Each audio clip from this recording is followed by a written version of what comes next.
The flashing lights from 2 patrol cars bounced across the trees like I was in the middle of some high-speed chase, except I wasn't running anywhere. I was standing on my own porch, coffee still warm in my hand, when the officers stepped toward me and Karen, the HOA president across the road, screamed at the top of her lungs, "Arrest him! He's banned from our neighborhood." One officer's hand rested near his holster, neighbors gathered with their phones recording, and I stood there clutching the framed deed to my cabin, wondering if I was about to be handcuffed on the very property my father had built with his own hands. That's how bad it got. But to understand why, you've got to rewind a little. A few weeks before that night, I moved back to the lake cabin. It wasn't much, a creaky porch, chipped paint windows that caught the morning sun just right, but to me it was heaven. My father built it decades ago, and every plank carried his sweat, his grit, and his promise that one day it would be mine. After years of city noise, I wanted quiet mornings, the sound of birds instead of traffic water sparkling instead of neon lights. I thought I'd found peace. What I didn't know was that across the gravel road sat Lakeside Estates, a gated HOA neighborhood where every mailbox was beige, every SUV shined, and every blade of grass looked identical. And at the head of it all, Karen Johnson. The first time we met, I was hammering a loose board on the steps. She came striding over in khaki pants and sunglasses like she was sheriff of the county. "Are you the tenant?" she asked. "Owner," I corrected with a smile. "Been in my family for decades." Her lips pressed thin, and she said, "Well, just so you know, this is a private HOA. We don't allow strangers." I explained that my cabin wasn't part of their HOA, that my property line was as clear as day. She nodded, but it was the kind of nod that meant she wasn't listening. That was the warning sign. At first, it was small things. A notice shoved under my door saying my cabin didn't meet HOA appearance. Standards that didn't even apply to me. Then, I caught her snapping photos of my yard.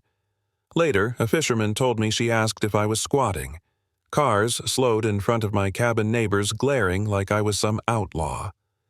I told myself not to escalate.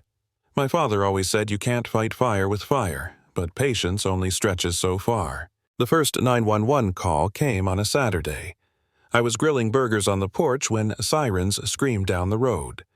Officers hopped out, asked about a suspicious man loitering. Suspicious, I was holding a spatula. They left, shaking their heads.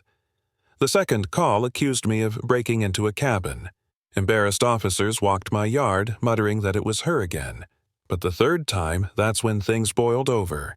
Karen waved her arms at the stone gates of her HOA, screaming that I was banned, that I didn't belong, demanding the cops arrest me.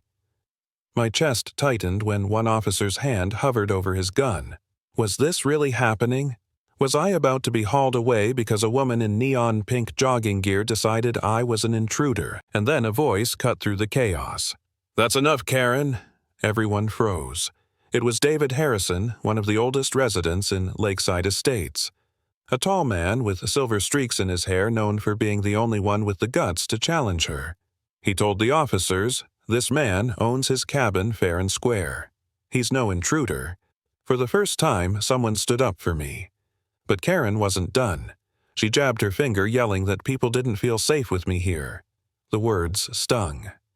I hadn't hurt anyone, hadn't crossed their line, but in her eyes I was guilty of existing.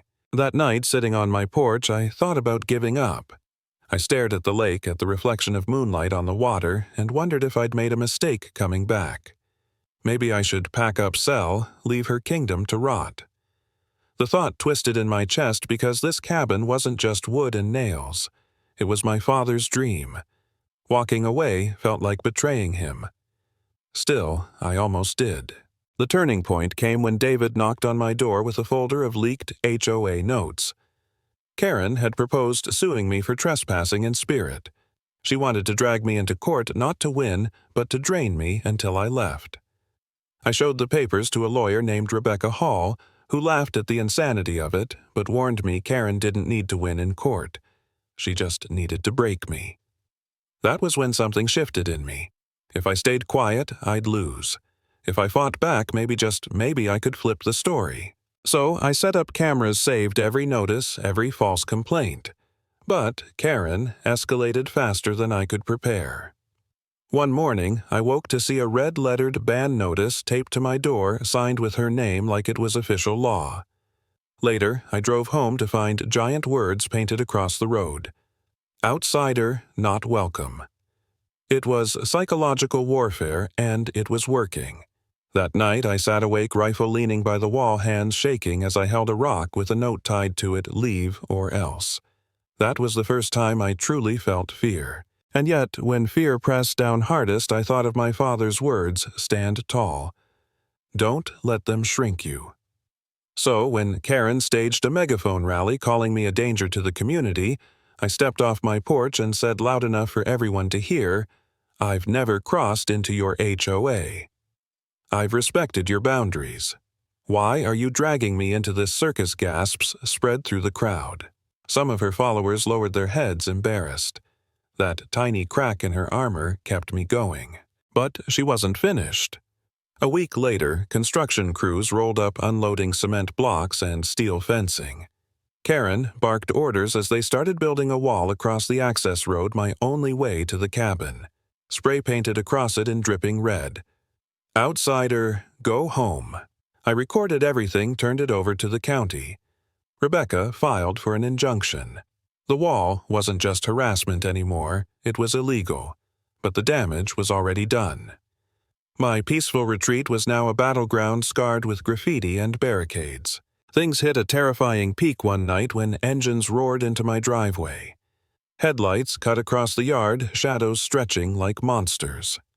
At least 7 HOA members stood there holding crowbars, hammers, even shovels. And in the center, Karen, clipboard in hand, neon outfit glowing like some unhinged general.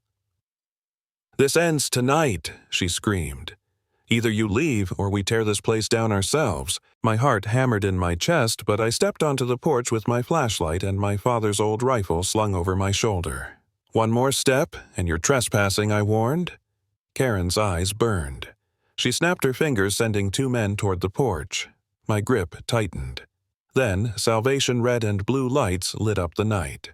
Sheriff Daniels' cruiser skidded to a halt, gravel flying.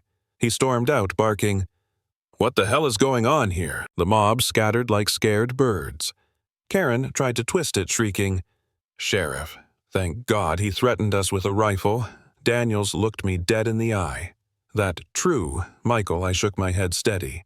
"No, I never pointed it. The cameras will prove it. They came here with weapons." Daniels turned to her crowd, his voice sharp. "False 911 calls, baseless complaints. Vandalism, now a midnight mob. I've had enough. Karen, the only danger I see here is you." For the first time since this nightmare began, Karen's confidence cracked. Her face drained of color, her voice faltered. Deputies herded the group away, and Daniels promised charges were coming. As Karen was dragged off, she hissed at me, "You may think you've won, but you'll never belong here." But the words sounded hollow now, stripped of their power. That's where it ended. On my porch, the mob scattered, the sheriff finally calling her out for what she was. Karen Johnson. The self-appointed queen of Lakeside Estates, toppled by her own obsession. And the lesson, sometimes peace isn't given, it's defended. Stand tall, no matter who tells you that you don't belong.